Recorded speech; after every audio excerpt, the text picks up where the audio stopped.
All right. What is up, ladies and gentlemen?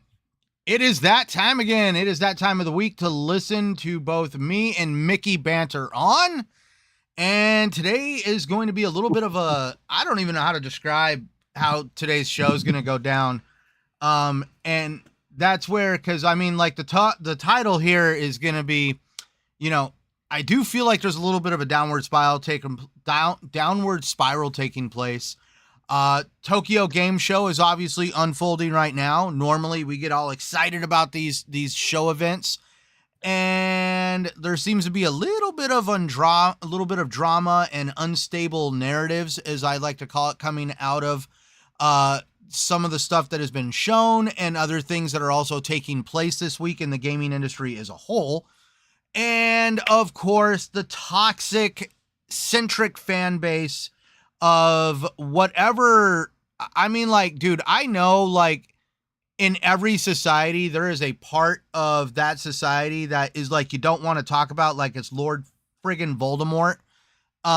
And yeah, let's just say the Death Eaters themselves are definitely running their mouths and waving their little freaking magic wands everywhere and just totally creating, I mean, What a surprise. I know, right? So let's just get into the thick of it. So, Mickey, how you been? What have you been playing? Let's just start it off with the great part about gaming is, what are you actually freaking been playing?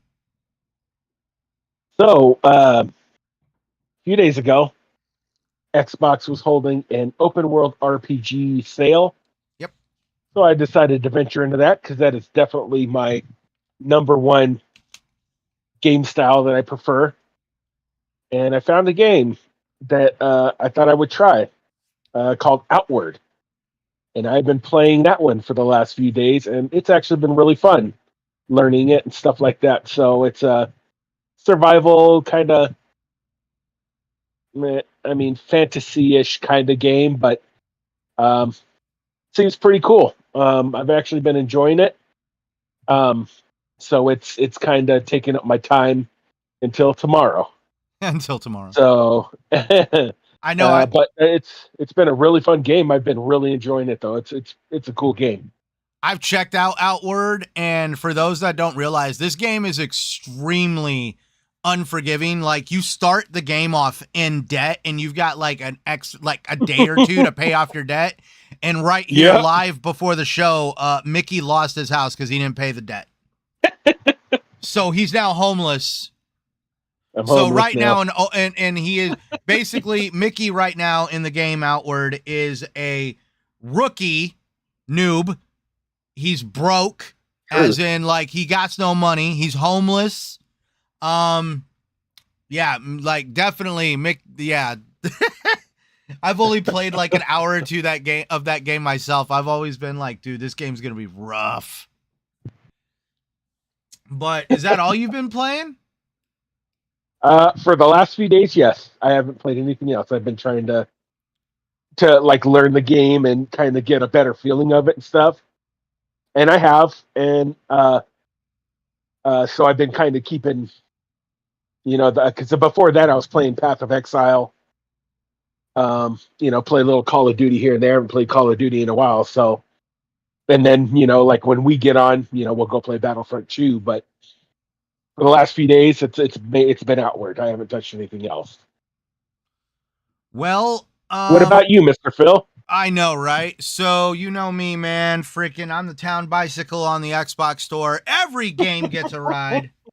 So, no, I've been trying to finish Star Wars Outlaws, and it has nothing to do with the game not being good. It has, because I'm gonna stand by what I said. There is nothing fucking wrong with Star Wars Outlaws, but to each your own opinion. But at any rate, I just get distracted real easily, and of course, that sale that Mickey's talking about also kind of got me, and I bought the game Sandland. I don't know if I've seen that one. I don't know much about that one. It's based off of like a Japanimation anime. style show called Sandland, and it obviously it's very artistic, very Eastern in its setting and everything about it.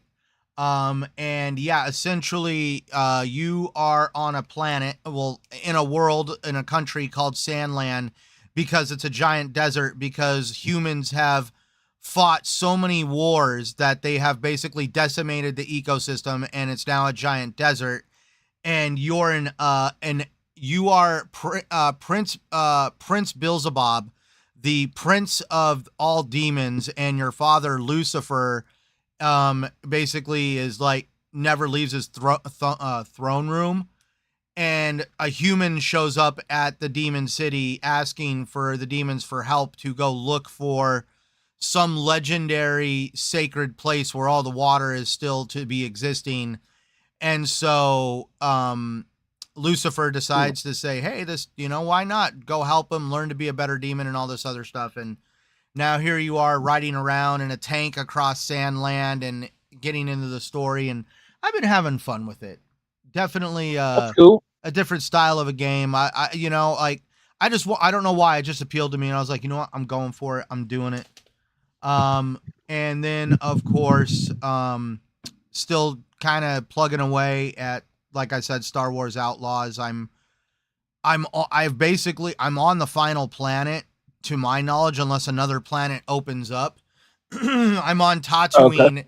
I'm on Tatooine. I saved Tatooine for the last, and now I'm basically dealing with the Hutts, and I'm looking forward to encountering Jabba the Hutt. Oh, I see. But I will say that I know I'm getting probably pretty close to having a good portion of the game completed. Like, I've only got 2 other people to really meet in the game, and my team is almost assembled, and definitely we're getting there. So Yeah, I still need to get that one too. but let's get into it now. Feel free to hop into the chat, everybody. Give us your 2 cents, your thoughts. Appreciate all you guys for always wanting to tune in. And so let's get this started. Yes, we do very much. We've got the Tokyo Game Show. Now, Mickey did not get into this whole watching gaming events until this year with me, because he's been trying to keep up with some of them so he can like check out some of the stuff I keep up with. And so we'll actually say this was Mickey's first year watching the Tokyo Game Show, at least from the PlayStation side of things. We have yet to see Xbox show their hand. That will take place tomorrow. But let's just start here. Mickey, what did you think of PlayStation's showcase so far? For the state of play, so here's something that I've noticed too, is when PlayStation does their, like, their little shows, and they show the people that are talking, why do they look so nervous and uncomfortable? They've always got their hands behind their back or in front of them, their fingers crossed, and they look like statues talking. It's like, dude, you guys need to loosen up a little bit. Someone's standing in the background of the camera holding up a pink slip like, you say something you shouldn't, I swear to God. But, from what I saw, honestly, there was a few games that looked really good, that looked cool. A majority of them didn't really look like ones that I'd be too interested in, but they don't really go into a lot of info either. Like, I guess Xbox really doesn't like put a whole lot, but it seems like they do a little bit more. They feel they're a little more. A majority of them comfortable, and they do give a little bit more information. Well, the PlayStation ones, it's kind of like, do a bunch of game things, then someone comes out, talks a little bit, do a bunch of game ones, someone else talks about a game or something. It's kind of like that, and they just look so uncomfortable, like they don't want to be there, or like they're just really uncomfortable. But I mean, as far as the games go, there was a few games that I looked really interested in, but honestly, the majority of them I wasn't really too What too into games was though. it that did interest you? So, um, let's see. I took notes. I wrote down games and stuff like that. So, Oh, Craig T just entered um, in on the chat. He actually said he thought the show was boring for the PlayStation State of Play. So that's how they are kind of like the way they talk and stuff like that. I was kind of thinking that too. It's like it's, and I apologize. I'm not trying to be disrespectful, but it was kind of like how when I used to listen to the TXR podcast, oh, I kind dude, of you're felt like gonna go that. down. You're gonna go I down kind of that felt like road. that. So, All and no right. disrespect, but Hell is Us is one that looked pretty cool. Was kind of interested in that one. There was one especially. It was called Arc Age Chronicles. That one looked very fantasy, like my kind of fantasy, like D&D fantasy, dragons, mages, stuff like that. That one looked really cool. Um, let's see, which other ones was there? The Fantasian Neo Dimension. That one looked pretty cool. The Dragon Age one, that obviously looked really nice. The Monster Hunter looked good. And they had that Hitman VR one, and that looked actually kind of cool because you could like interact with stuff and make different ways to kill people like poisons and stuff. Did you ever So play any for of the Hitman games? yeah, a little bit. I didn't really like get really The new, deeply into like them, but when? um, I think I played like the original Hitman like a little bit, not much. Okay, so I you probably haven't didn't played the put newer more than versions of them. no, no. I Ooh, probably put in maybe like maybe next time that go. 2, maybe 3 hours into like the whole Hitman series complete. Maybe the So next I time haven't that goes played them on very sale, I much. might just freaking surprise you, dude. Like I've got to play the third one. It's in my backlog, but the first one, like, I mean, the games can be really fun and funny at the same time. Like, you can honestly like drown somebody in a toilet or a bowl of soup. There's a situation where one of them is going through like plastic surgery and they're letting a robot do the plastic surgery, so you can like disguise yourself as the IT guy and actually get in and reprogram the robot to just totally carve this dude up. um yeah, there That's is funny. definitely like they're fun games, and there's many, and like each assassination mission is like its own little puzzle that has multiple ways for it to be done, and Hmm. it's your job to basically figure out which direction you're going to go with it. Oh, I see. Hmm. I mean, I'd check it out. I just haven't put much time into those ones, so. Yeah, like the Um, the PSVR thing actually looked cool when I saw it. that one in particular, I thought that was kind of cool. Like, how they were getting into like the assassinations, using the gun, dual wielding the guns and stuff. I thought that was kind of cool. The remastered Legacy of Kain, Soul Reaver, That's got me excited as fuck. that looks cool. Dynasty Warriors Origins. I've not played any of the Dynasty games, but it looked cool, and I like the Asian influenced games. That one looks really cool, and so does the Ghost of Yote. That looks freaking sick too. So those were the main ones that I was interested. I was actually, it looks like I was interested in more than I even thought. But yeah, those are the games that I kind of saw of it. But that Arc Age Chronicles, that's the one that I'm really interested in. But I have to get myself the PlayStation 5. PS5. Yeah, So PlayStation yep. 5. And then you were telling me about the remastered Horizon Zero Dawn. I saw that. I guess for the PlayStation 4, I can just spend $10 and get the remaster for it. So Well, that's you yeah. know, If you own the game, it should give you an ability to upgrade yeah, it for $10. I yeah, know. and I I own own the it. hard copy. So I own. I actually have the.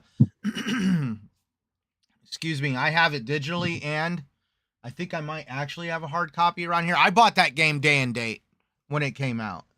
Oh, I see. But yeah, that Fantasian Neo Dimension looks like a very interesting game. Mm-hmm. Um, definitely, there's a lot to unpack from this. There was a lot of games like I like how you mentioned Ghost of Yote. That Mm-hmm. was that's being done by Sucker Punch, and that game has created a little bit of like I don't even want to say controversy, but some speculation about another subject we're going to talk about here shortly. Um, Like the graphics that they showed, like the view of the mountain and stuff. Man, that was pretty nice. Like that was really cool. I really like that. So just stuff like that is kind of gets my attention. So Sanchez MTZ Gaming came out and said that he rated the show a 7 out of 10 showcase. To me, it's like I don't I rate think them. that's being pretty nice. But Right, okay. right. I don't like try to throw numbers on them, but I will definitely say to me, it's like I tell people I've seen better, I've seen worse. This kind of sit somewhere in Hmm. the middle. Right. At least And we didn't have a guy like hopping around on a flute, something I and that noticed too happened. is when I was watching it, I guess it had the live on the side where people were talking, Uh huh. and boy, they are freaking negative ass little Nancy's. Holy crap. They were complaining about everything, yawning about every game. Where's Spider-Man 2 DLC? Where's this? Where's that? I'm like, you freaking whiny little bitches. Just freaking get what you get and play. Good gracious, man. I don't remember that stuff when I was younger playing games. We just played games because Dude, it was fun and that was it. like Ah, dang. I hate bringing it to this, but sometimes I feel like maybe it's kind of like back in the day when Mick Foley was with ECW and the crowd only wanted to see him smash himself through tables and fuck himself up. And he didn't want to Hmm. give in. So the only thing he would do grapple moves in the middle of the ring. He basically made people appreciate, like, it's like, oh, no, I'm not going to give you what you want because, I mean, you need to appreciate what I bring to the table. And that's where I'm just like, sometimes it's like, maybe people need to remember back in the days of when you had nothing but a ball moving from one side of the screen or the other. That's true. That is freaking true. But that's where, so there was a lot of stuff that was revealed. Hmm. You touched Yeah, on they did the PS5 Pro too and stuff too. I the saw Chroma that. collection actually looks cool. It's actually Yeah, that's true. I don't want to see custom consoles kind of like fall to the wayside. I really wish they would still do more of them. But it seems Yeah, like everybody wants to do custom controllers versus custom freaking consoles anymore. that's Um, true. but so so that's where I mean, let's kind of like go on this narrative here. So there was a lot of stuff that did leap out to me. Ghost of Yote. I even want to check out this Lego Horizon game. It looks hilarious as hell. But that's I because saw that. I was I've like, played what so many the Lego hell? games. Oh, dude, there's people Really? that are pissed off about that. Astrobot. Actually, in my opinion, I might end up picking that up for the holidays. But that's just because I enjoy a good old fashioned platformer. I'm glad to see Alan. That was the first one that they showed, right? The Yes, Astrobot. Okay. it's good to see Alan Wake 2 is going to have some DLC. Of course, Dragon Age to Velgard. That was a good demo of the gameplay and fighting the dragon. Um, Hmm.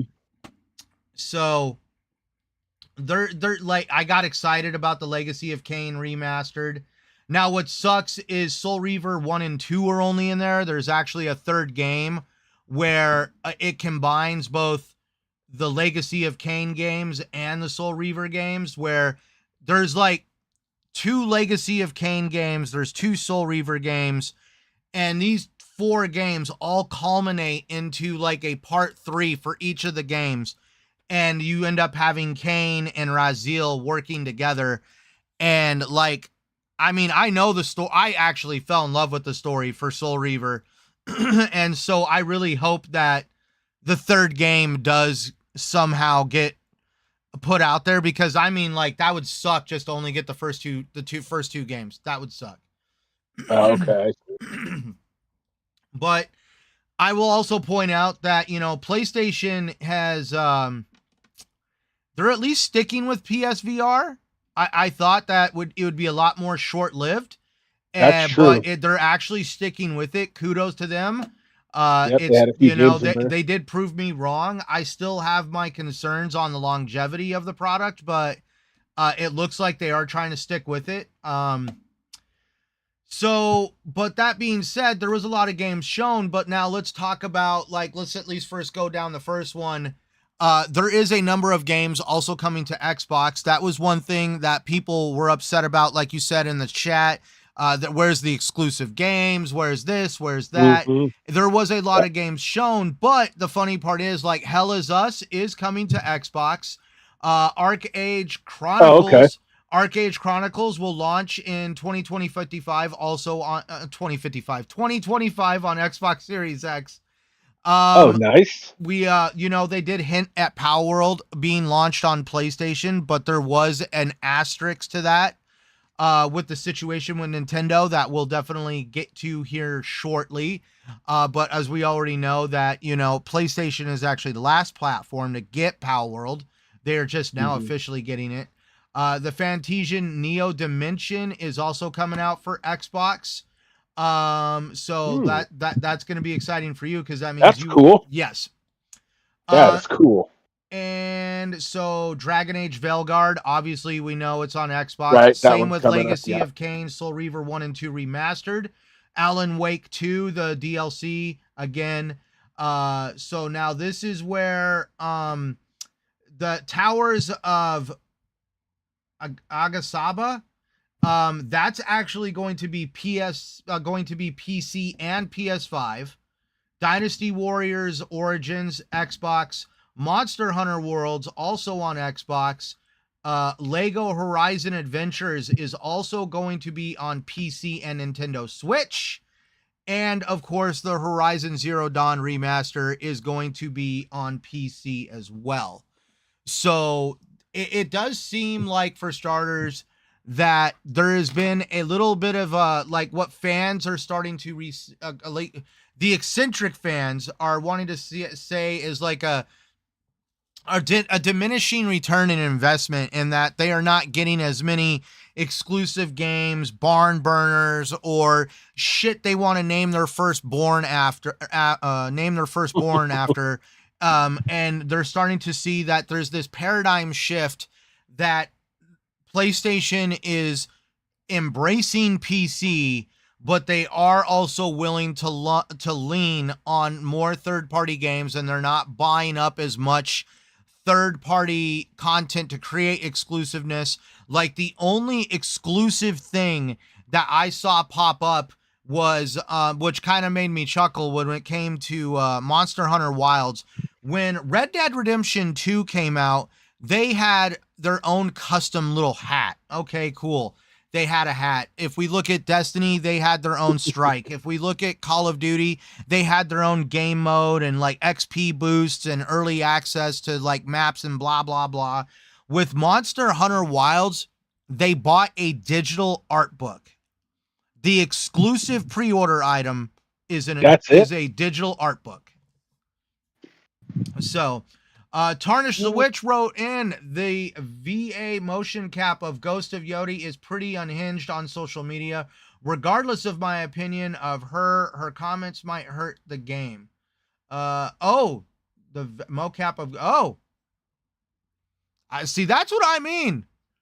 That there's some stuff already. That's what I mean, dude. It's so weird on how people used to be excited for games, and now here we are with people they have a voice on social media, and this is people that embrace games as a fan, people that create games as a job, hobbyists or whatever. Like, I mean, what have you? It's like everybody, like, it's so, like, express your opinion, but damn, like, get the fuck off the soapbox. Right. Tarnish the Witch. Dude, everything announced is on PC except Astrobot, Stellar Blade, and Ghost 2. Shift Up is already working on the Stellar Blade port, and Astrobot devs are more than happy to port it. Dude, that's what I mean. It's just going to keep happening more and more and more. And like a lot of people don't understand the reason why you're seeing a big paradigm shift in them PlayStation using PC more often. Xbox started using PC years ago. Maybe they just saw the writing on the wall. PlayStation tried to hold out. But the big problem is like, oh my God, what's the like these companies creating game consoles to either break even or to break even or make little to no profit or even take a loss. It's basically, I think it's like called subsidizing.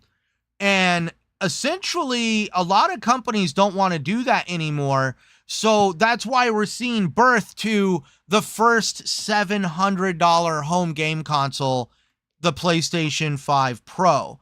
I actually expect Xbox to probably have their next generation console come in at a comparable price. I am not going to deny that. I'm also, but I say that because I'm a huge advocate for physical media when it comes to video games and movies, especially because I'm saying right now, quit going from the road of like making these cheap little copies of the movies. The collectors are always out there buying the collector's editions of the games, the steelbook editions of games and movies. There, like I'm saying, there's a way to make more profit off of physical media, and that is to quit trying to get the guy who's there to buy a loaf of bread to buy the damn movie and become centrally focused on the people that have these physical movie collections or physical game collections that exist in their homes. And that's where, like, I do see game consoles doing the same thing, where they're going to have higher price tags because they're not going to take the loss on them anymore. And that's why they're like going to be like, yo, it's there if you want it, but there's other ways to enter into our ecosystem and to consume the ecosystem. But that getting into it, you know, there was one thing a lot of people were making jokes about. There was a large amount of criticism about essentially, God, I guess PlayStation's approach to games right now. And like there was an article that came out on Fandom that I found, and in chatting with a couple other people, I have to kind of agree. Like, so this is where it's going. The criticism of the remaster strategy. Sony is becoming increasingly criticized for focusing on remasters rather than developing original games. The recent State of Play showcase showed more remastered titles, frustrating fans who seek fresh content. The trend of remastering games started. The trend of PlayStation remastering games started with The Last of Us Remastered shortly after the original game's release for PS4, leading to numerous similar projects.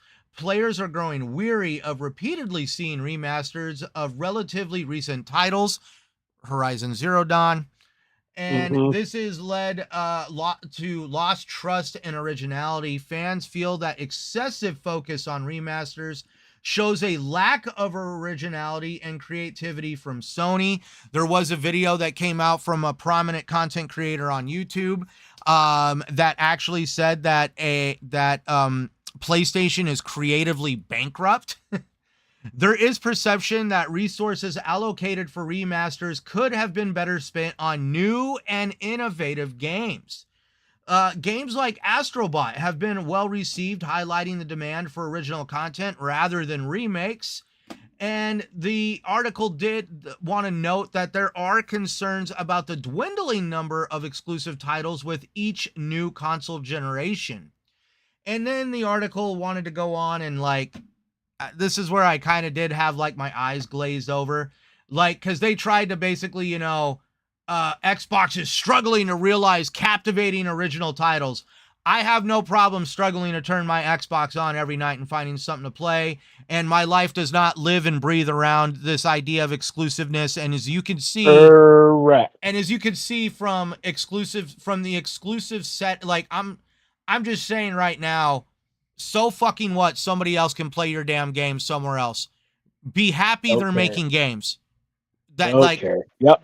Exactly. So, but everybody should be able to enjoy whatever. Yeah. I mean, it doesn't matter to me. Right. Now, this is what's funny about it is the article author wanted to basically put it out there that PlayStation needs to be like Vince McMahon back in the day and just grab their competition by the throat and choke the life out of it and take advantage of the opportunity that apparently Xbox is a bunch of fucking dumbasses and PlayStation needs to just go in for the kill and just totally just decimate Xbox with these great pedigreed titles that everybody's going to name their children after.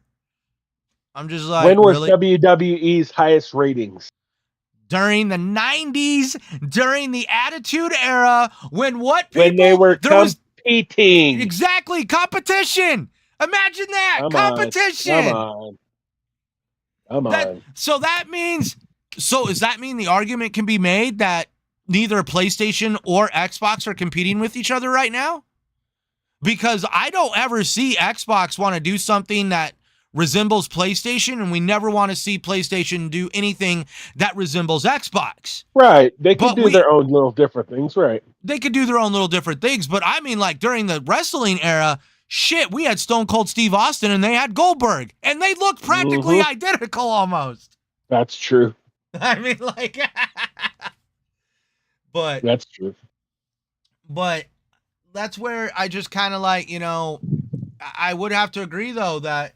And then, there was even a thing that they had an advertisement in the State of Play where they showed all these games that we've already released are gonna have enhancements for the PlayStation 5 Pro, and all I can hope is that I just really hope these enhancements definitely don't involve a price tag, but I really don't know. Chicken Eye 120, hello sir, hi to you, and he called it the State of Piss, which he rated it as a 2. Tarnish the Witch yelled out NWO, yes, the New World Order. Remember back, I still remember, dude, we even talked about it, and they even commented. Remember back during the Attitude Era when you could be watching Monday Night Football and there was a heavy predominant presence of NWO t-shirts in the fucking stadium, dude. Yeah. Yep, that's true. Better yet, the NWO CW. They made wrestling back in the dude, oh my God. What? See, that's where that's one of the reasons why I always bring up wrestling when we talk about console wars, because the wrestling wars are it clearly shows you when you don't have competition, but it also clearly shows you when you need these businesses, Xbox and PlayStation combined, Nintendo, what have you, need to grow, curate, and expand upon your talent, which is your developers, and because otherwise it gets stale. The reason why though is WWE, or at the time the WWF with Vince McMahon, that Vince McMahon knew how to grow, cultivate, and lead talent to be better than to be very successful at what they do, like Shawn Michaels, Bret Hart, Hollywood Hulk Hogan. WCW got stale though because they beat NWO to a pulp, but the bigger problem is that also I have to go off of what Paul Heyman said, because the WCW also did it to ECW. WCW did not train talent. They didn't have a developmental part of their business strategy. They poached. Yeah. And that's one of the biggest problems is whoop-de-doo, you had a big ass checkbook. If you don't grow the talent and learn how to absorb new talent and grow and develop them and use the talent that they have to somehow make your brand stronger, you'll have a WCW situation where literally, as the Miz said it, WCW is where you went and watched the older wrestlers wrestled. They had like all the newer talent was like, they didn't really have much new talent, and the new talent that they had came from the ECW and was shortly bought from WWE because, like you said, they beat the NWO into a dead horse. Yeah, they had the NWO, which, that was their baby, but honestly, their cruiserweight division was fucking outstanding, and that's where most of the poaching came from. ECW was Eddie, Chris Jericho, Rey Mysterio, Dean, all those guys. Mm-hmm. Now that's that's true. WWE did poach talent from ECW, Taz, but they did also Dudley they Boys. Did develop some good, good. But good like stuff, a lot of people don't realize that Vince McMahon and Paul Heyman were actually good friends, and Vince McMahon actually used ECW as part of that developmental. Like when they had issues with Stone Cold Steve Austin, when he was with the $1 Million Man, I forget what they called him. He was the $1 Million Champ or whatever, and it didn't really work out for him. Yeah. And so they literally let Stone Cold go to ECW, and this was before he was Stone Cold Steve Austin. And that's Paul Heyman. Yeah, Paul Heyman helped him find his attitude. What you want. They helped him. They like literally. He even talked about it. He's like, dude, I'd get up at 5, 6 o'clock in the morning and go to ECW and bitch into the freaking camera for a good hour or so. And like he found his attitude. That's where he developed. Yep, that's where he developed his mic skills and stuff too. Yeah, exactly. And that's where he came back as Stone Cold Steve Austin. And that's where, and that's where I'm just saying, like, learning to work with the talent you have and grow and develop them, and not just, that's not like, that's the only thing I can just say is this, like, that's why you need competition. You need competition in any industry, because dude, competition has even affected my job, because we had another dealership move in down the road selling the same products. And like it caused my entire business to restructure their pricing. And there's that. So that's where I had to laugh. So, but we've went on about that. Here we go. Let's get into it though. Like, so state of play, it's definitely led us into knowing that we're not going to have any big blockbusters for the rest of the year out of PlayStation. The biggest game coming to PlayStation for the rest of 2024 is going to be a Xbox game. Well, it's not even coming in 2024. It's it's going to be next year. And that's like oh my God, Indiana Jones game. I'm curious on how that's going to do, considering like what is PlayStation, like I think some people are saying that they're going to try to push the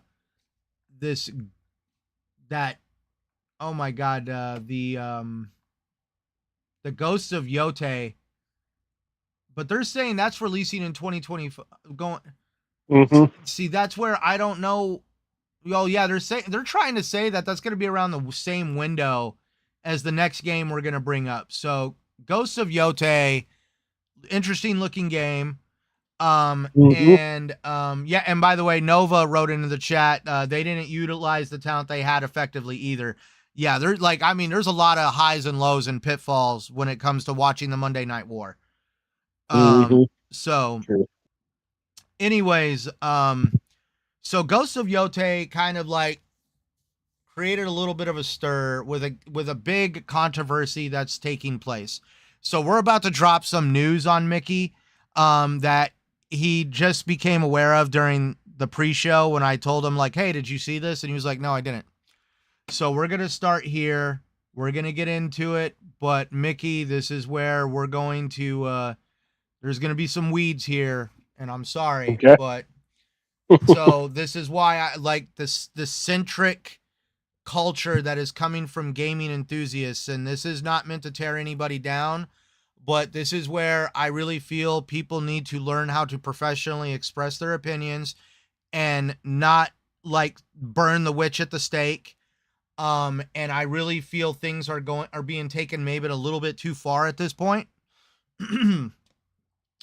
So Assassin's Creed Shadows has been delayed. The original release date was November 15th of this year and has been pushed to Valentine's Day, February 14th of 2025. So, reason for delay, at least from some of the articles that we got, was weak performance of Star Wars Outlaws and lower than expected profits for Ubisoft as a whole.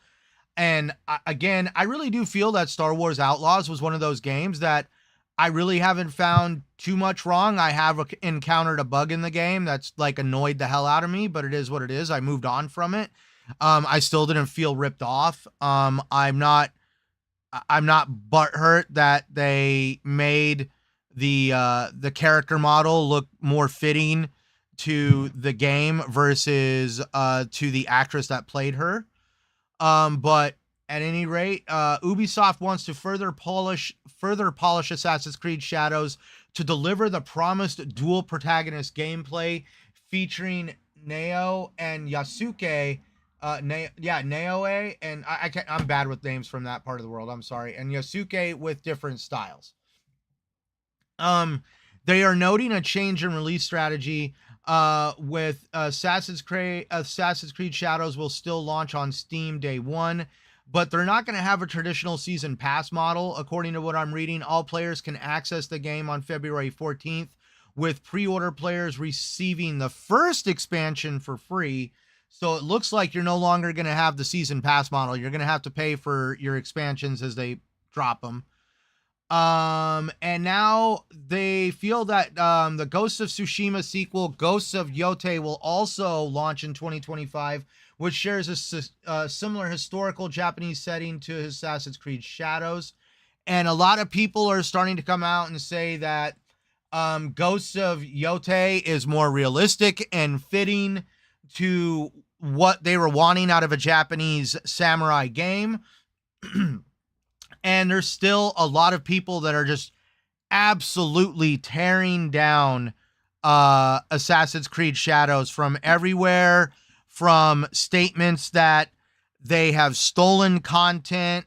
They have stolen, they've stolen content from numerous different locations. I don't know exactly the validity of all that. I can only go off of like what's in the articles. I'm not going to sit here and say that Ubisoft did it deliberately, accidentally, what have you. But stolen content from locations, meaning what? So according to what I've read, a few of the things that were stolen were, I guess, flags that were flags that were stolen from reenactment groups. And I'm assuming like reenactment groups, it's kind of like here in the United States, how they have groups that reenact the Civil War. I guess there's reenactment groups that reenact stuff that takes place during that time period. There's also people saying that it's been completely disrespectful to Japanese culture with using like Buddhist ideology. And apparently you're not supposed to use Buddhist ideology without asking for permission. And I'm like, how do you, it's like asking permission to use the Holy Cross. Who do you ask? But, right. Okay. These are only what's in the articles. So there's that. There's people saying that they're disrespectful and somehow, a toy that they made, highlighting, highlighting Assassin's Creed Shadows had some kind of an object part of the toy that looked like one of the only standing structures that were left over from the bombing of Nagasaki, basically when the U.S. dropped the atomic bomb. Nagasaki, I believe the name of the And there's also people that are saying that they've gotten confusion where they're using different parts of Japanese culture from different time periods. They're not even sticking with the proper time period. And there's also been confusion where they have blended Chinese culture into the Japanese culture. Um, you need to ask the Hey Pope Phil, Law. Yeah. you know what's going to happen when I play that game? I'm going to play the game. I know. I'm still gonna play the game. I mean, I'm still gonna play I'm the not game. getting into all the. I mean, talking about realism, I like was the so pissed stuff. when I found out that the Minotaur and What? Medusa were in Assassin's Creed Odyssey. I was like, where the fuck's the realism? Oh yeah, nothing is more realistic on like calling on your bird to help you map the location of enemies that walk around. Nothing is more Yeah. realistic than visiting the city of Atlantis. Or shit, Why did? Why did? let's go off of what Assassin's Creed is. You guys are collecting artifacts and technically going into a machine called the Anonymous, which helps you go into people's like I guess DNA to learn where their ancestors and blah blah blah. And we're all Hmm. basically trying to learn about a culture that existed before written history. I'm just like, okay, like never When I once. play Skyrim, I'm like dragons. That's not real. I know, right? These must be dinosaurs. No, I'm playing. But no, I'm just like, not one time when I watched Please. an Assassin's Creed Shadows trailer did I the most realistic Japanese game ever. I don't remember seeing that part. Now, And clearly, I'm not gonna sit there and say maybe there's some people that are unhappy. Maybe there's some cultural things that I maybe don't right. understand And from I was just about Japan. to say that's exactly what I was about to say. Is that I'm not Asian, so I can't. I don't understand. I can't understand. The mixing of the cultures or some of the things that they do and what their take is on it and stuff. But it to me it's a video game, so you have to understand there's a piece of non-reality in video games, so you can't take everything just so you know you got to take it into the fact it's a game. There is there's going to be things that are going to be done like that. You can't just, I don't know, it's just to me if I play that game, I'm not going to be thinking about any of that. I'm just going to be thinking about the joy that I'm getting Playing from the playing game. a good game, and that's Dude, that's just what's going to so happen. I mean, what on when crazy. Ubisoft released their their stuff on social media about the game being delayed, there was an individual on Twitter that wrote this huge statement, like scathing statement about disrespecting Japanese culture and blah blah blah blah, and that the game's not realistic enough and blah blah blah. And when you go read the profile of the individual that wrote this scathing statement, in their bio of the profile, it says, I'm an artist and I create imaginative experiences both graphically and narratively. And I like to invent things like new religions and new scenarios and blah, blah, blah. And I'm like, so Bro, why the yeah, fuck do you get to play around and do off the wall shit? But Ubisoft is held to this freaking title of like, no, you got to be the Encyclopedia Britannica. that's a tad bit hypocritical there, homeboy. I'm just like, okay, whatever, to each their own. Oh my Rules gosh. for thee, but not for me. Right, right. But I Oh my guess gosh. so to help with to really hammer in on Ubisoft's woes here. Um Apparently with Star Wars Outlaws, which was released August 30th, Ubisoft plans to release an update for Outlaws to improve the player experience with a Steam launch set for November 21st. And I know one of the things that they're wanting to improve in the game is just how brutal some of the stealth missions could be in the beginning of the game. I thought they were a little difficult, but as after I got used to the mechanic, like I can literally sneak around now, and I'm like freaking Splinter Cell. Like I'll take you out like real quick. Hmm. I'll sick my little alien dog on you, and you'll be laying behind a crate somewhere. So, but apparently Ubisoft has had a lot of financial impact. Ubisoft lowered its net booking forecast for the fiscal year from 1.95 billion euros, with quarter two bookings expected at I see that's where apparently they're lowering their forecast.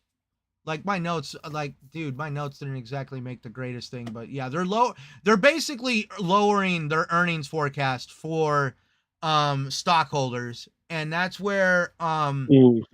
so uh, so the CEO, Ves Guillemont, emphasized the need for a player-centric approach and greater efficiency, but he also did want to point out that the company does plan to focus on open world adventures and games as a service, to drive growth and profitability. They are wanting to have a return on investment for their stockholders. At the end of the day, guys, if it wasn't for stockholders, I'm pretty sure the cost of gaming would be even more expensive than it is today. Stockholders, they all look for a return on investment. And it's just one of those things that, it's a necessary evil. Like you gotta appease the fans, but also at the same time, you gotta give your stockholders something. It would be like, it's like anybody coming to you, hey, can you loan me $20 and I'll give you $25 for your time, and like most people be like, oh, okay, cool, I'll make money. So I mean, yeah. So Mr. Guillemont, Ubisoft CEO, made a couple statements. The first one is the acknowledgement of their performance. Our second quarter profit performance fell short of our expectations, prompting us to address this swiftly and firmly with an even greater focus on player-centric gameplay, first approach, and an unwavering commitment to the long-term value of our brands. Although the tangible benefits of the company's transformation are taking longer than anticipated to materialize, we keep on our strategy, focusing on two key verticals: open world adventures and gas narrative experiences, games as a service, with the objective to drive growth, reassurance, and robust free cash flow generation in our business. And now this is where there is a little bit of a thing taking place inside Ubisoft. They are launching an investigation.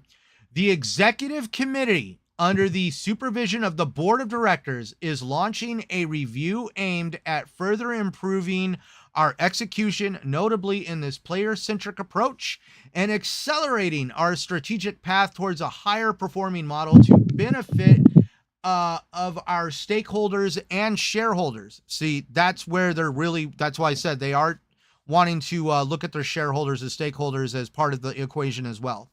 And he wanted to put in, finally, let me address some of the polarized comments around Ubisoft lately.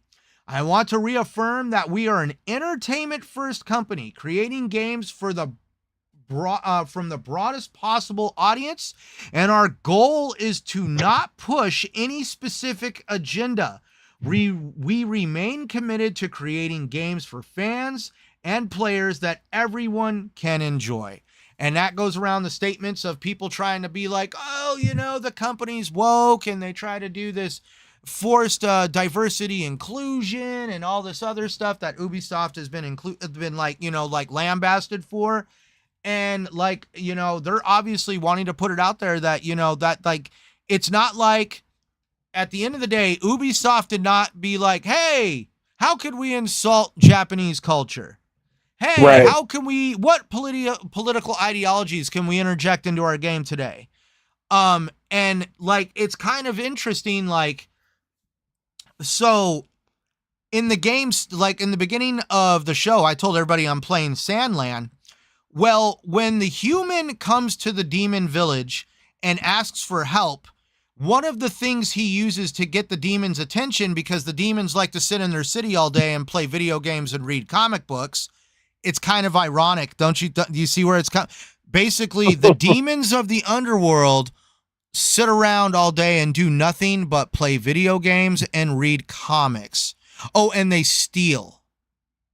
That sounds like some ideological narrative direction. but we're going to kind of not touch that. But one of the items that this human shows up with to trade to the demons for them to listen to him is a working game console, because most of the game consoles in the village are broken. And so Beelzebub goes to his father Lucifer and says, hey, can we go help the human find the water source? And Lucifer says, yeah, why not? It can help you refine your skills as a demon. It could really benefit us as a society. Oh, and by the way, when you get back from this adventure, you can only play your new game console an hour a day. And that is a true reflection of Asian culture, because actually in China and other parts of that world, that you can only, if you're under the age of 18, you can only play games for 1 hour a day. And Lucifer, being god of the demons, wanted to emphasize the necessary reason that you need to go outside and play and enjoy fresh air. And that's where I was just like, man, there is definitely some cultural political stuff in this game. And you know what I did, everybody? I had a chuckle, and I hit the A button, and I moved the fuck on from the conversation, and I kept playing the game. But here we are. So, but yeah, I guess this whole thing now has led to Ubisoft, the board of directors, launching an investigation into some of the higher up managing practices that take place in Ubisoft when it comes to like what is, because I guess like 2,500 to 3,000 people worked on Assassin's Creed Shadows. That's a lot of people. So I can kind of see like the games being delayed. Why? And then to really kind of like hammer it home, Ubisoft has also canceled all of the sit down, like when you have like a member of the gaming media come in and sit down and take a look at your game, show where you're at, look at some of the features, and basically they reveal stuff about the game to the gaming media. Well, they've canceled all of that. They're no longer going to have any more media reveals of Assassin's Creed Shadows. And to really hammer it home, they also canceled their stage time or screen time that they were going to have with the Tokyo Game Show. So it appears that Ubisoft is going to go radio silent with Assassin's Creed Shadows from here to February of next year.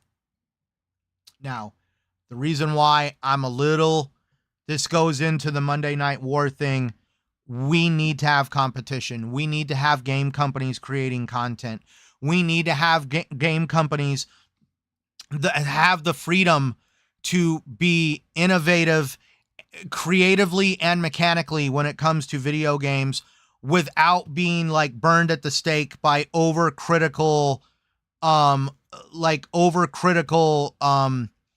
opinion, like over criticism, opinion-based criticism, all this stuff that I just like. A lot of people are saying, like in the comments, that Ubisoft Shadows needs to be canceled. Ubisoft is like a shit company, blah, blah, blah. And they're like, the only thing that could save Ubisoft now is for them to be bought out. And like, I'm like, dude, the consolidation of the gaming industry needs to have a breaking point. Otherwise, you are going to have a point of no return where the industry is going to become too consolidated. On top of that, I just really feel that now we're being more critical to publishers and developers alike, where now we're going to make it even more difficult for developers to have creative freedom, both mechanically and create narratively, design-wise, what have you, because they're all going to be scared of what potential backlash could take place. And I don't want to see that point where gaming becomes like this cookie cutter thing where everybody's too scared to not make something different. Does that make sense? Mm-hmm. There's too many opinions and too many mouths that are talking that just they fucking drive me crazy. Too much whining and bitching. It's like, for fuck's sakes, just let them make a game, and if I you know. like it, you like it. If you don't, shut the fuck up and don't play it. That's I know. what happens. So I guess that's where I said, like, here we are. You know, this is like, I'm like, what has happened to gaming? Yeah. So earlier, Sanchez MTZ Gaming, when I asked, like, how do you ask permission to use the cross? He came out and said, you need to ask the Pope, LOL. He also put gamers are evil. Yeah. Dude. Hey, dude, that's no joke. Some of them are. Oh, dude, like, right. And Nova, I agree. So I'm just like, there's that. But this is the reason why I believe this goes into the uh this goes into the argument of where I like developers and publishers should be allowed creative freedoms when it comes to not having a toxic fan base chase them down, or these like, I hate to say it, like these cancel culture narratives that try to circle everything, and it's like nobody wants to look at the glass half full anymore. That it always has to be half empty, or I mean, dude, they're all out with fucking pitchforks and torches, dude, and like, shit. let's look at the Soul Reaver remasters. There is already people that are trying to say that there was a statue in the game that really portrayed a woman acting very sexually, and they made it look like a man. For fuck's sakes. Apparently, there's an agenda in the gaming industry, according to some people, to make women look ugly. I don't know. Or you could play the game. There's an agenda in the gaming.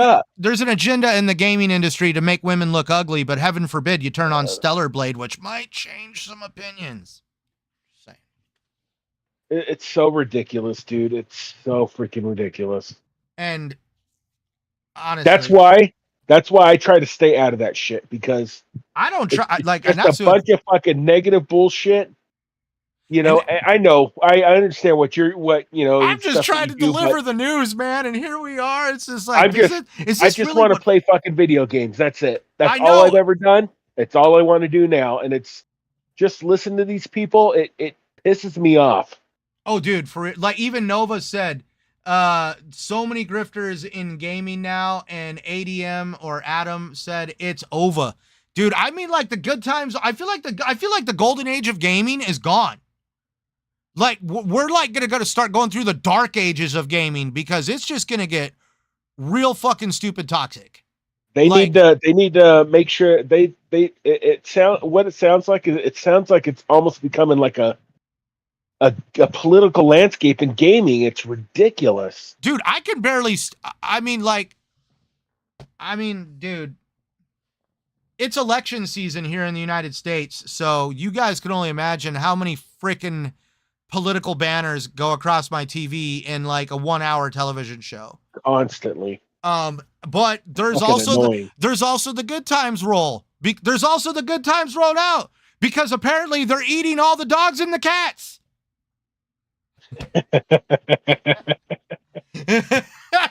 I've heard that song remixed I don't know how many damn times. Sometimes I catch myself singing that shit. that was pretty funny.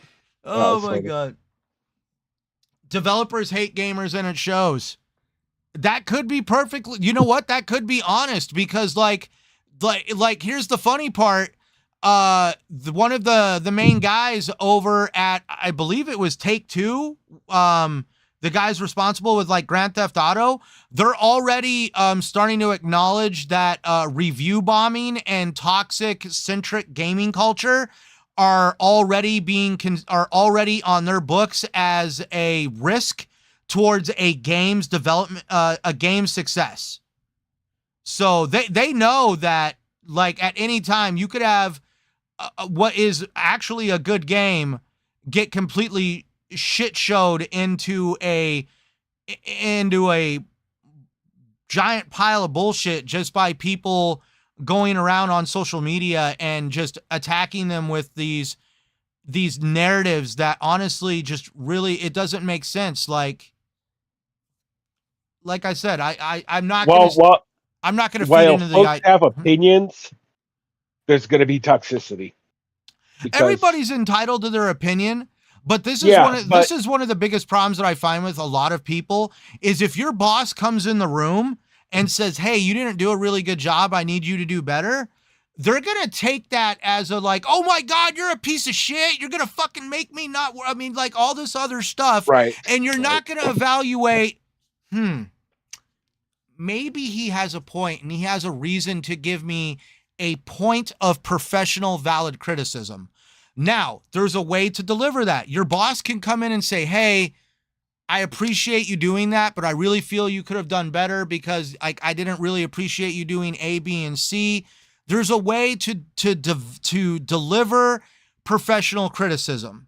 The reason why I know that is because when I got into like when I first started learning how to work YouTube and somebody sat down and showed me the ropes of like editing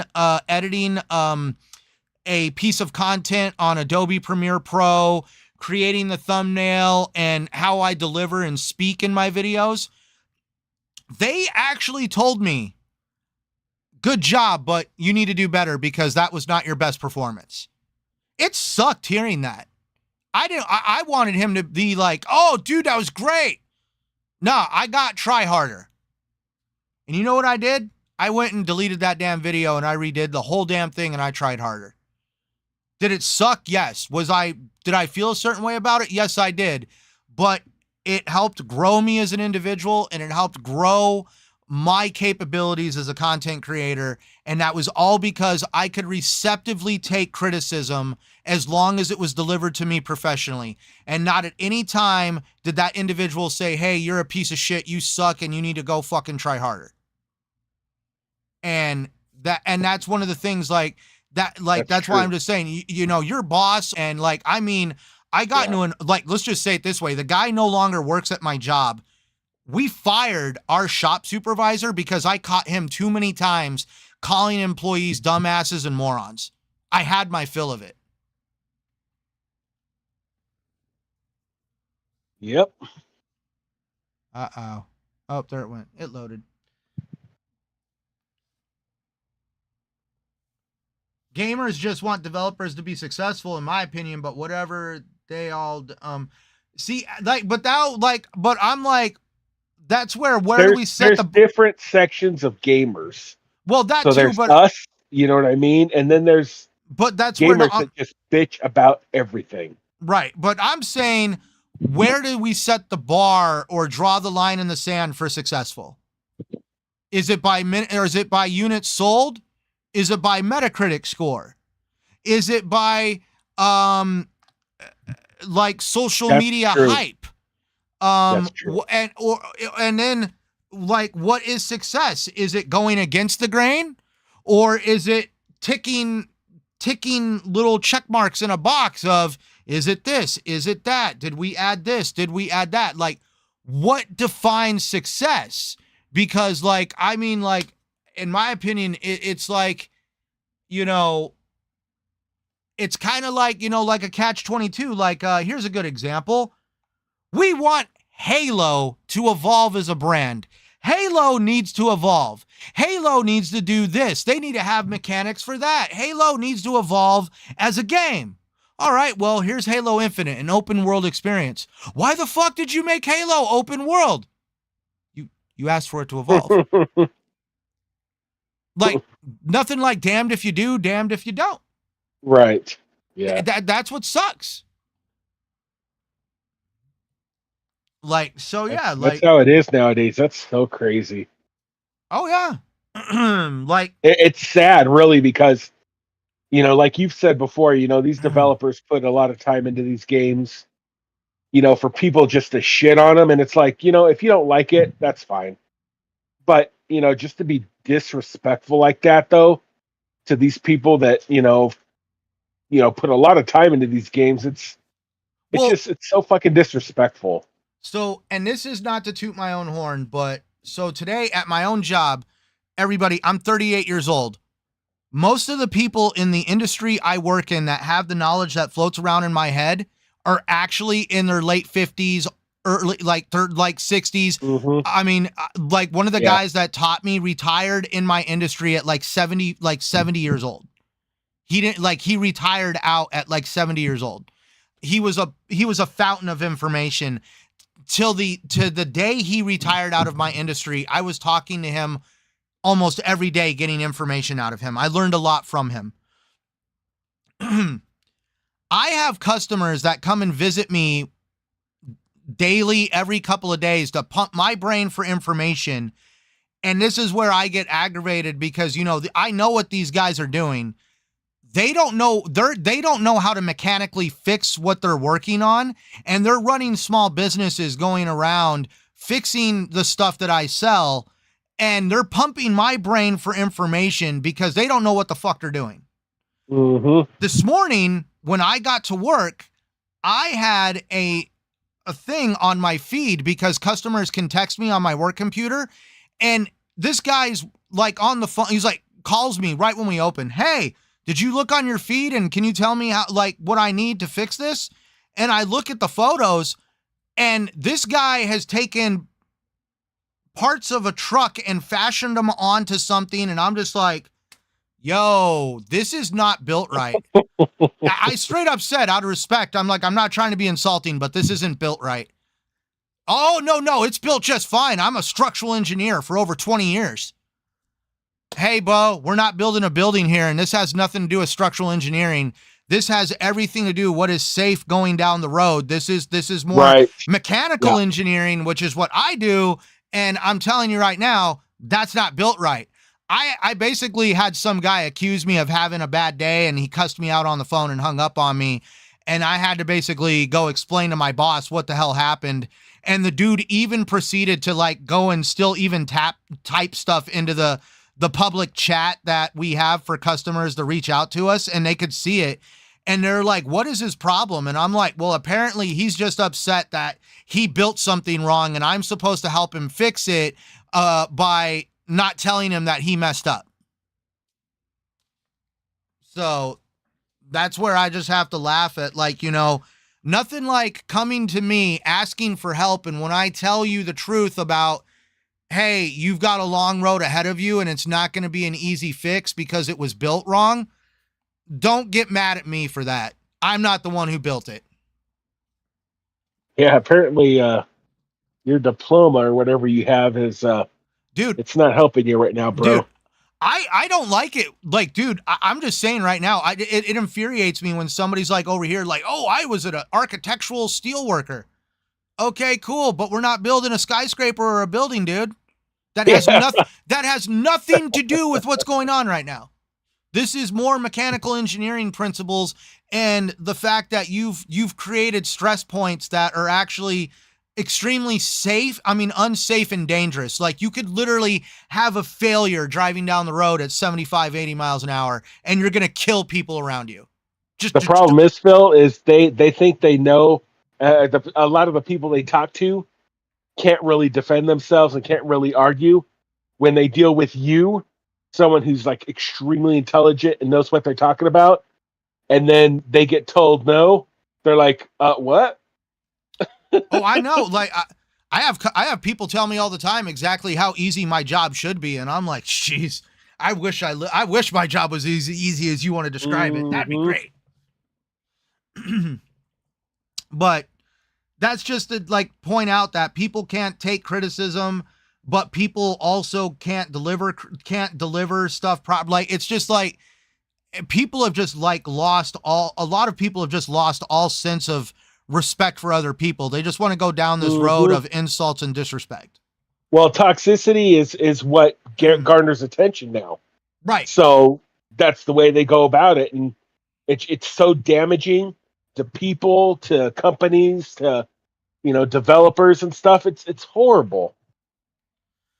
Well, and now, like, getting back onto Ubisoft, the reason why I believe there should be a little bit more freedom when it comes to the development of games is because of an unfolding situation that we're starting to see. Like, so there was a game that was announced during the PlayStation State of Play that was actually released in about 68 countries, but it appears that, let's see right here, blah blah blah, there it is. I have all these notes. So the game PalWorld is being launched on PS5 on September 24th, which just happened. It was yesterday, in 68 countries, but there was one country left out, and that was Japan. The Japanese PalWorld account has stated that the PS5 release has not yet been decided for Japan. And that is because of, obviously, the lawsuit that is ensuing over PalWorld from Nintendo,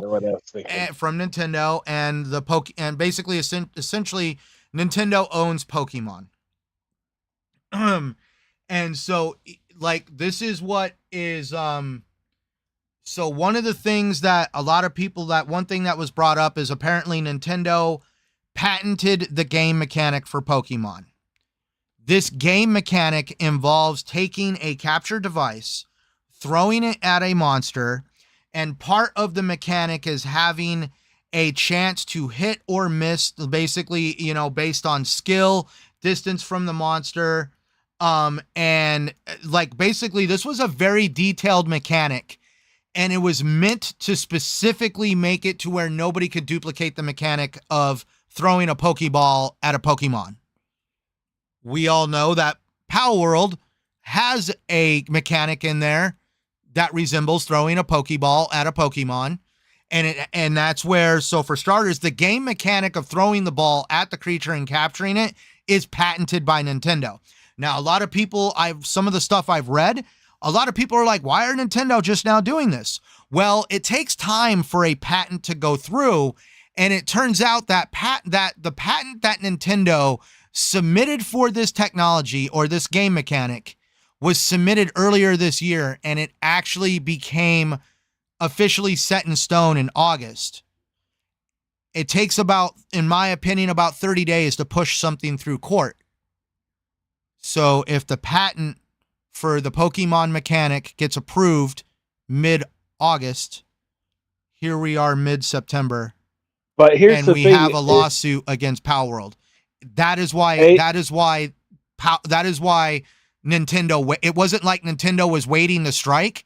It seems like Nintendo was waiting for the patent to go through. So when did they put the patent through? Apparently earlier this year. How long has PalWorld been out?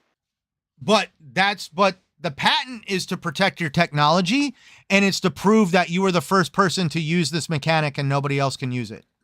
But if PalWorld put out PalWorld before they put the copyright through, then how can they sue PalWorld for? Because they, you know what I mean? Because Nintendo can prove that they were the first ones to create the mechanic. See, I don't know how that works.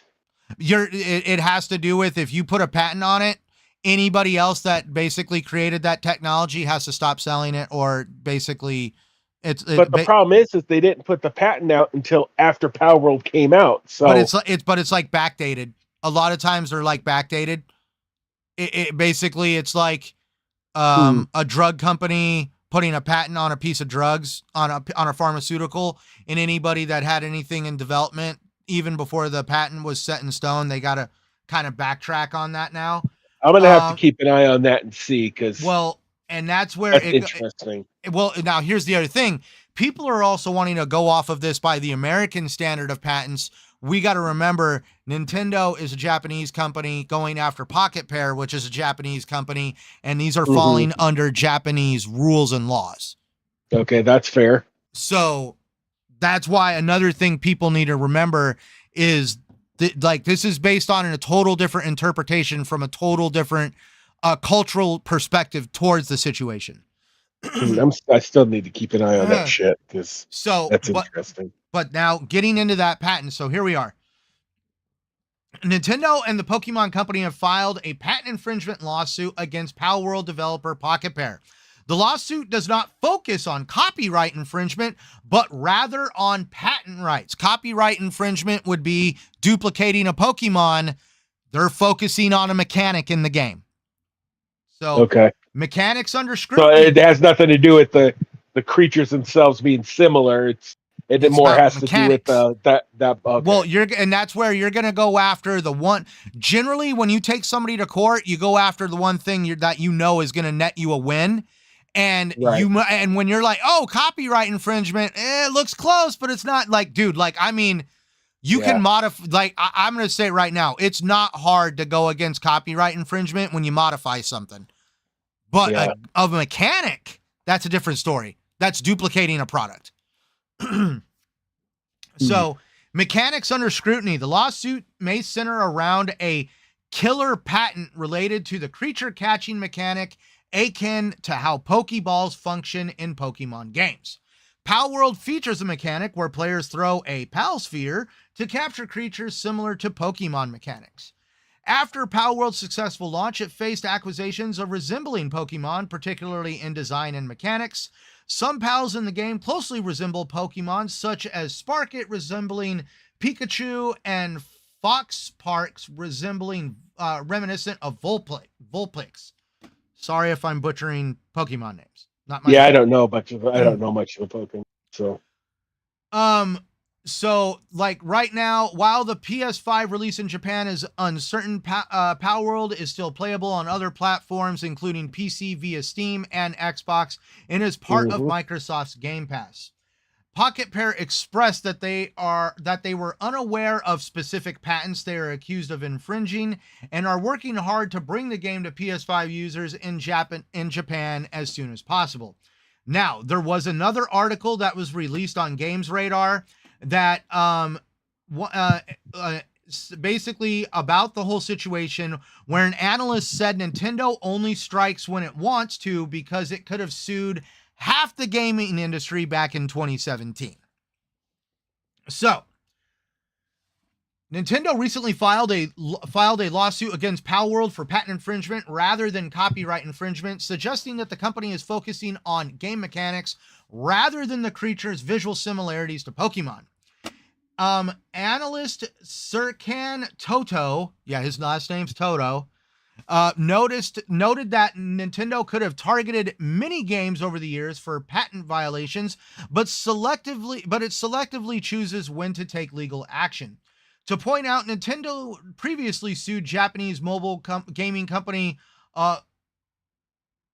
Kolapel in 2017 over similar patent issues and won a settlement worth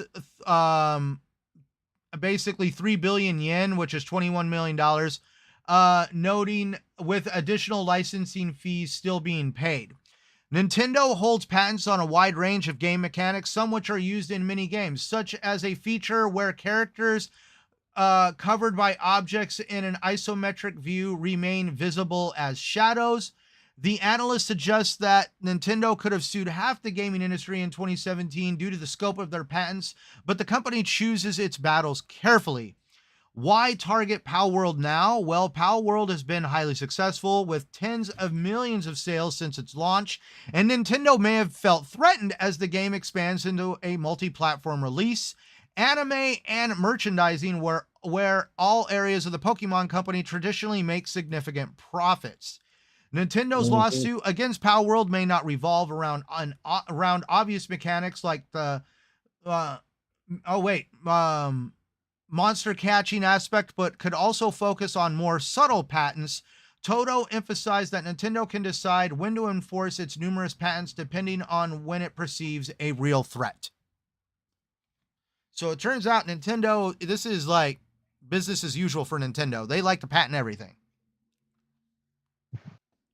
So, and Nova put in the chat that they bet Nintendo is blocking it. Oh yeah, part of the lawsuit is they put an injunction on PalWorld for on Pocket Pair for PalWorld.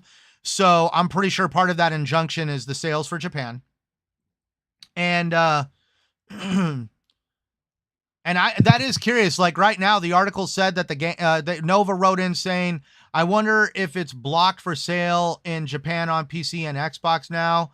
And Nova just said, "I wonder if they have a patent for the glider in Breath of the Wild." That would not be surprising. Um, but it is open to speculation right now on exactly how to buy the game still in Japan, and are those avenues going to change anytime soon? So there we are, Mickey. There's the whole situation with PalWorld, and it's going to be Interesting. interesting to watch it unfold. Yeah, I'm gonna keep an eye on that and see what happens. So there's that. But here we are. That like those are pretty much our three big stories for the day, but we're not ending here yet, folks. Because now here we are. We are in the last 30 minutes of the show, and we do what we do best, and we like to really rattle off some other news stories that are taking place, or at least stuff that I thought was interesting that I found throughout the week. And so we're going to start right here. This was on GameDeveloper.com, and I'm curious on what Mickey's going to say about this one, because we all remember Mickey, Hi-Fi Rush, and Tango Gameworks, the studio that was closed earlier this year and was the developer for the critically acclaimed Hi-Fi Rush that everybody thought was an amazing game, and they were confused as hell on why Xbox nixed Tango Gameworks with the success of Hi-Fi Rush. You remember that? Mm-hmm. Okay, so here we are. So we also found out earlier this year that Tango Gameworks was actually purchased by Krafton. Krafton, I also believe, is the company that I like helped the developers of like the Callisto Protocol. So I know Krafton has been a little bit around. Apparently the CEO of Krafton, Mr.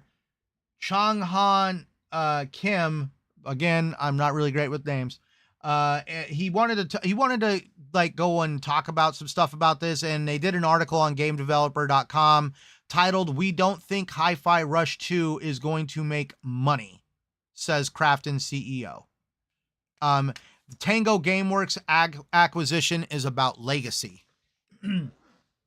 So the CEO went on. So Krafton's acquisition of Tango Gameworks was more creatively than commercially motivated. The goal was to maintain the studio's legacy despite its previous lack of financial success.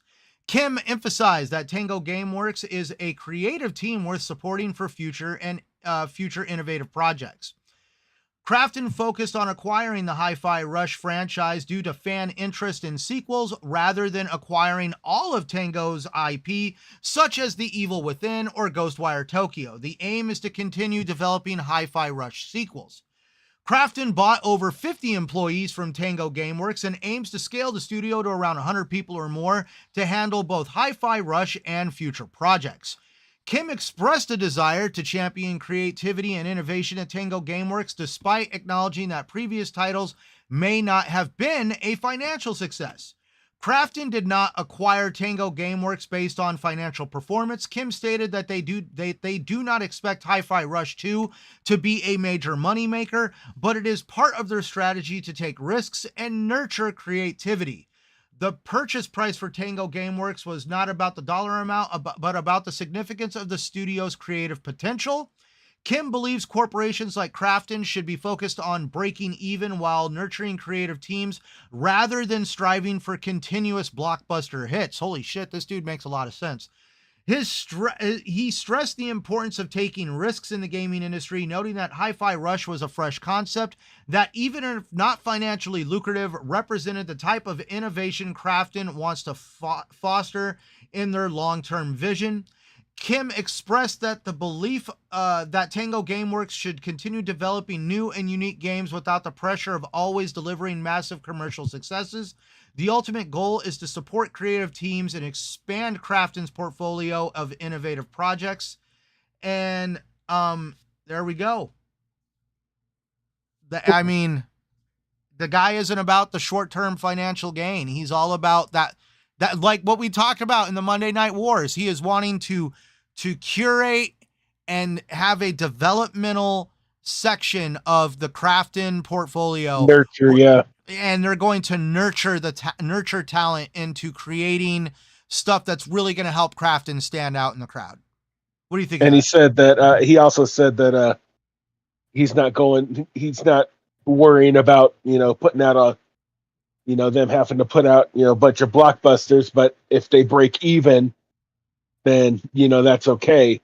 Which I think that's kind of cool in the fact that I think it lessens the pressure on the developers. I mean, they still have pressure, obviously, but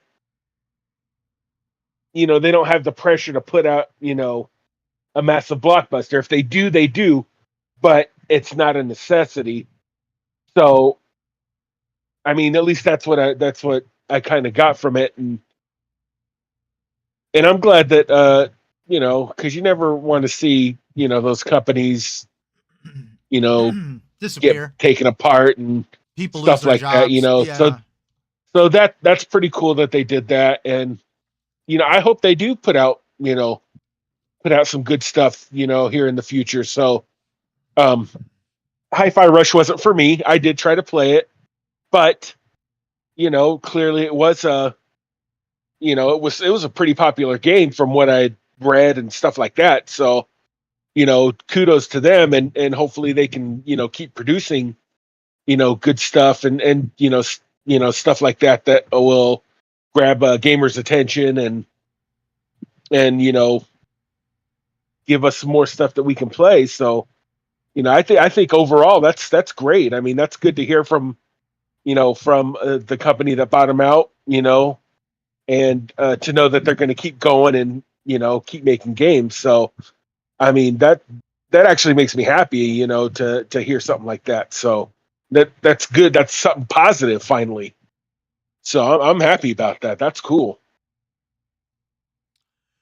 Yeah, for sure. And so there's that. I mean, like, I couldn't have said it any better than you. I'm glad to hear that the developers have found a new home. They found a really Mm. great, apparently, publisher that is going to really want to help invest in them for the long term. Right, And right. I mean, there you go. But it is That's kind of good to hear. interesting though that even though even though Tango Gameworks with Hi-Fi Rush really was a critically acclaimed game, Hmm. maybe it didn't really hit on all cylinders. I'm just saying, because we don't really know what that game did financially, and That's you true, know, but I mean, from what I saw and from what I read, from what I heard, it was certainly more positive than negative, though. that is for sure. I guess when you're grading by numbers on a spreadsheet, that's where Right. you got to Yeah. be careful of That's doing kind of that. what. Yeah. That's true. That's true. So, I mean, I guess the dollar signs are what really, I guess is the final breakdown. But from what I heard, I mean, I heard that game was really popular amongst a lot of folks. So, and I hardly saw anything negative about it. So it clearly did something right. right. So it's good to hear that there's like a happy ending for Tango Gameworks there. Hmm. Yeah, So, definitely. next story comes from comicbook.com. We have an update on Star Wars Knights of the Old Republic remake. Oh snap! What we got? Okay. Project status is the remake is still alive, confirming that the development is ongoing despite lack of recent updates, easing some concern among fans. An event initially developed by Aspire Media, the project shifted to Saber Interactive in August 2022. This transition was made to ensure the game meets the desired quality standards according to Embracer Group, which owns both studios. Saber Interactive CCO Tim Wilt provided the latest update, stating that the team is currently focused on development and will provide more information when the time is right. When the handoff occurred in 2022, Embracer Group stated that they not expect change in developers to delay the game. However, no release date has been confirmed since. There is speculation that more information might be revealed at a future PlayStation State of Play because it was actually slated to be as a timed exclusive for PlayStation, and then it might even possibly be at the Game Awards in December, but nothing has been confirmed. Oh, it's okay, Dark Child. Hey, Xbots, sorry I'm late. Better late than never. I'm always glad to see you here, Dark Child. And yeah, just so Mickey, where does that put you at, man? It's great to hear that, Knights of the Old Republic is still, the remake is still in the oven being cooked. It's still being worked on. It did go into some developmental hell, but it seems like now they're getting ready to want to maybe start acknowledging that the game still exists, because at least it was like postponed indefinitely. So now it looks like it might still exist. And I've gone back and played a little bit of the original Knights of the Old Republic, and I mean, I think it really would be nice to actually play the remake of that game and actually see how something like that can be updated to today's, technology standards, the way it stuff like looks. that. So, what do you think about that news? I'm excited too because I didn't play it originally, again, because I didn't have the OG Xbox. But I did play a little bit of it. And I probably played it for maybe 20, 30 minutes. And, it was cool. Clearly it was older. But, just playing it was kind of cool. And I've heard so much good about that game. And, about the different ways you can go and different decisions you can make and how they change the game and stuff. And I'm actually really excited because that's a game I want to play that I'd really like to get into. So what I might do is just wait to see how they go about this, and hopefully they get it all squared away and, get it in the oven and get it cooking. So we can get it developed into, like you said, the new age style, graphics and gameplay and stuff, or however they go about it. So, but I'm excited because it's a game that I've wanted to play. So we'll see what happens. But yeah, if it moves along, shoot, I'm ready for that. I'm ready to give that game a go. I'm excited. Would that make you buy a PS5 if it's still timed exclusive? Yeah, I want to buy a PS5 anyways. Okay, so there we are. There's that. Yeah. Heck yeah. All right. So we've also got another update from another developer. And it is confirmed.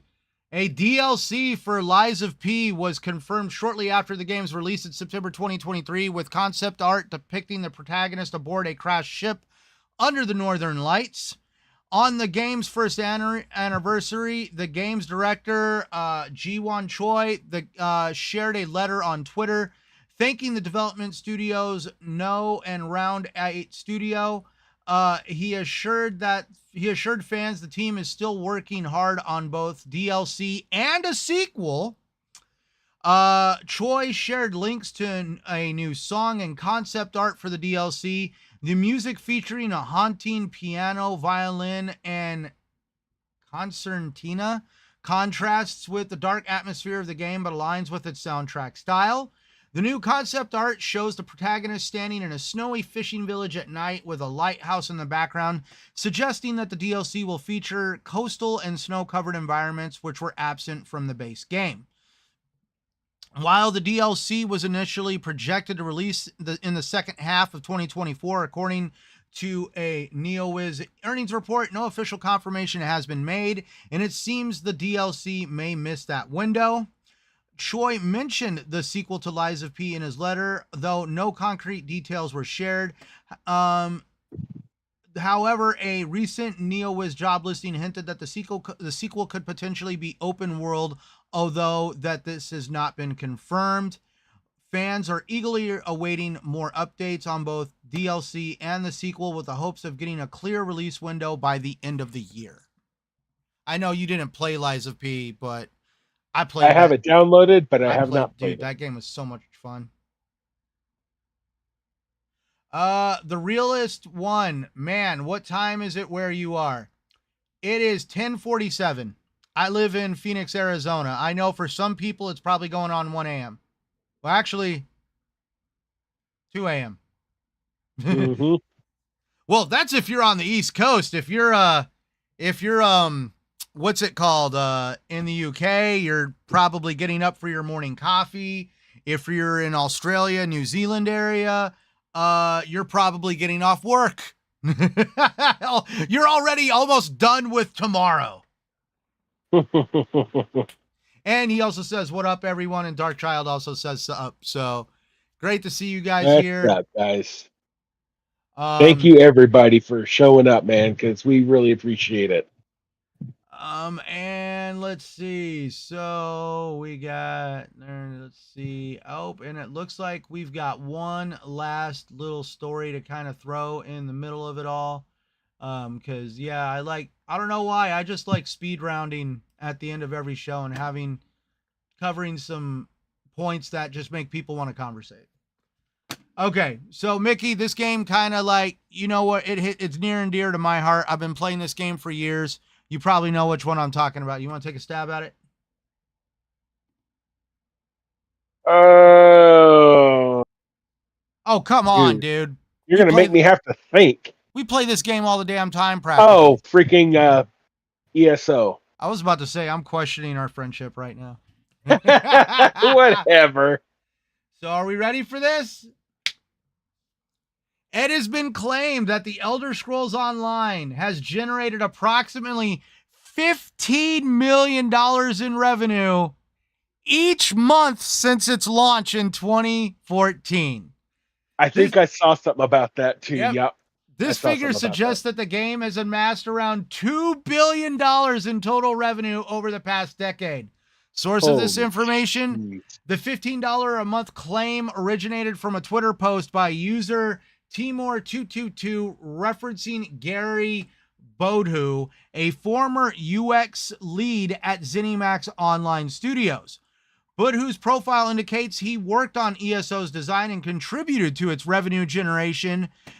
He departed ZeniMax in 2016, 2 years after ESO's release, yet he still appears to be involved in the gaming ecosystem, working in a consultancy capacity. His assertion regarding ESO's financial performance may stem from his past experience and connections. The Elder Scrolls Online is one of the most popular MMORPGs, allowing players to explore the expansive world of Tamriel. The game continues to receive significant expansions and updates, indicating its sustained popularity and the potential for ongoing revenue generation. ESO has successfully engaged millions of players worldwide since its release, contributing it to its longevity in the competitive MMORPG market. Too many damn letters. That's alphabet soup over here. They've done a hell of a job with that game. Right? Definitely. Given the ongoing updates and expansions, it is expected that Elder Scrolls Online will remain active and relevant for several more years. Dude, what do you think about that, man? Freaking $15 million a month. That's like to know what they grew that game from. Crazy. So, and it's 10 years old. Holy shit. Hunter, wait, people play Elder Scrolls Online? Oh, dude, I'm gonna tell you what. Go download that game on Game Pass or wherever you want, and log into that game on a Friday and a Saturday night, and go to some of the major town centers. There's people everywhere. It's populated. Yeah. Oh, dude, yeah. Like there's people having dance-offs in the middle of the downtown circle. They're having duel battles where everybody gets in a circle and they start fighting each other in duels. I mean, like I'm sitting here like this is a Saturday. That's not including people that are dungeon running, that are out doing, questing, stuff like that. So I mean, yeah, it's crazy. ESO's is pretty popular. For me, I just thought that was a little fun tidbit of information I'd squeak in at the end there, because I was just like, dude, $15 million a month. Damn. Dude, they've done a great job. I think from uh the one update they did, which was the one where it canceled the leveled areas, and they basically made it to where basically whenever you go into an area, that it you're fighting stuff that's your level. Um, Starting from that update, just blew up. Like Yeah, they did such a great the one job with that. Tamriel expansion. Yeah. So, Yep. well, I guess that puts it for the top stories of the day and the shoe-in stories for the last 30 minutes. So, I mean, here we are, Mickey. What are your plans Yes. Yeah, I know, right? What are your plans to keep on playing, and where can people find you? Well, I'm going to keep playing Outward at least until tomorrow, Why? because What happens Throne tomorrow? and Liberty. I Oh, can play Throne and Liberty tomorrow. yeah, you bought the early access. I don't know if I'm Yes, gonna go down that road. I did. Yes, I did. I don't know if I'm So gonna I go will be down there. playing tomorrow. No? I might because I already I had enough Microsoft points to uh to claim Dragon Age Velgard. Ooh, good. I That's a good one. Yeah, so that's where I'm like, do I get in the Throne and Liberty? But I don't know, man. Well, I've spent so much money and time in ESO. I don't want to be like caught in bed with another MMORPG. you feel like you're cheating. Oh my god. I still love you, ESO. I'm just dipping my toe in the water. That's all. That's all I'm doing. But yeah, psychosemantic. Me and Phil hang out all the time. Usually, there are nights where we don't because we just got so much going on. So we kind of chill. But for the most part, we have open parties. Come join us, hang out, play, whatever. We're always open as long as nobody's causing any issues, and we are more than happy to have you. And yeah, ditto, man. Freaking as long as you guys can, like, I don't care if you want to come in there and like talk shit, whatever. I'm just saying, like, just don't like get toxic with it and then just like start Right. going off the wall. And like, I'm gonna just say it right now, if you wouldn't yell, if you want to come into my party chat, don't say or yell anything out that you wouldn't do in a crowded room. If you That's get what I fair. mean. In like in a That's fair. crowded room in a rough neighborhood. I'm just Hey, saying. Phil and I, we joke all the time. We have fun, but we're kicked back. We don't deal with the cray cray shit. So we I just know, want to right? enjoy, kick back, and have fun. But all right. And yeah, that's me, Phil, aka Centurion1307. You can find me right here on YouTube. You can find us right here on this podcast every Wednesday night. We Mm-hmm. always enjoy everybody that comes in and chats and participates Yes, in the we do. chat. Yes, we do. Always also check us out on the replay if you want to catch us. If you can't catch us live, and always feel free to comment there.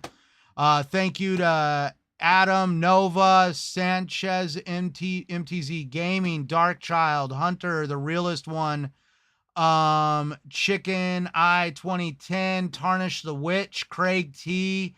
Sorry if I missed any names, but thank you everybody for chatting with us today in the chat and contributing to the conversation. And yeah, till we see you guys next week, just enjoy gaming. Look forward to more reveals over at the Tokyo Game Show. And Mm-hmm. let's just somehow bring back gaming back to the glory that it was, where people actually had fun with this shit. That's right. So That's everybody right. have a good night. Have a great night, guys. Thank you. Later.